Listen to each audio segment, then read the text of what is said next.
پرخوری۔ رسول اللہ صلی اللہ علیہ وسلم زمین پر کھاتے تھے، غلاموں کی طرح بیٹھا کرتے تھے، اپنی جوتی و کپڑے خود ہی اپنے ہاتھوں سے سل لیا کرتے تھے اور سواری کی ننگی پیٹھ پر بیٹھتے تھے۔ خوشخبری ہے کہ اس کے لیے جو اپنے گھر میں رہے، اپنی غذا کھائے اور اپنے پروردگار کی عبادت میں مشغول رہے۔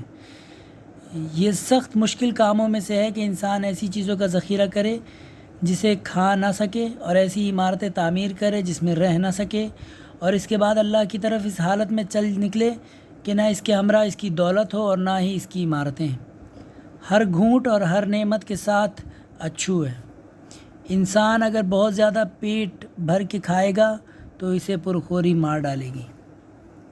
اپنی غذا کم کرو، امراض خود بخود کم ہو جائیں گے، اور باتیں کم کرو تو ملامت سے بچے رہو گے۔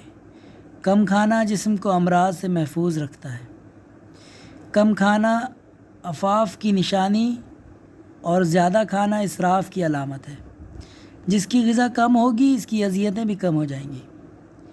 ہمیشہ پیٹ بھر کھانا مختلف تکلیفوں کا باعث ہوتا ہے۔ شہد کی مکھی کی طرح ہو جاؤ، جو اگر کھاتی ہے تو پاکیزہ شے، اور جو کچھ خارج کرتی ہے وہ بھی پاکیزہ، اور اگر کسی لکڑی پر بیٹھ جائے تو توڑتی بھی نہیں۔ زیادہ کھانا پرخوری کی شدید آرزو کی وجہ سے ہوتا ہے، اور زیادہ کھانے کی آرزو بدترین عیوب میں سے شمار ہوتا ہے۔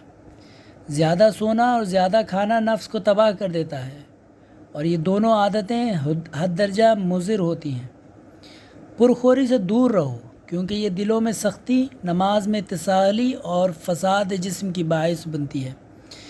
پرخوری سے بچے رہو، کیونکہ جو اس پر مداومت کرے گا اس کے امراض بڑھ جائیں گے اور اس کے خواب فاسد ہو جائیں گے۔ کھانے سے پہلے اور بعد میں نارنگی کھاؤ، کیونکہ یہ آل محمد علیہ السلام اسی طرح کیا کرتے تھے۔ اللہ کے نزدیک دشمن ترین بندہ وہ ہے جس کا سب کچھ اس کا پیٹ اور شرمگاہ ہو۔ جس کی ساری لگن پیٹ میں داخل کرنے والی اشیاء تک ہی محدود رہے تو اس کی قسمت بھی اس کے پیٹ سے خارج ہونے والی چیز فضلہ جتنی ہوگی۔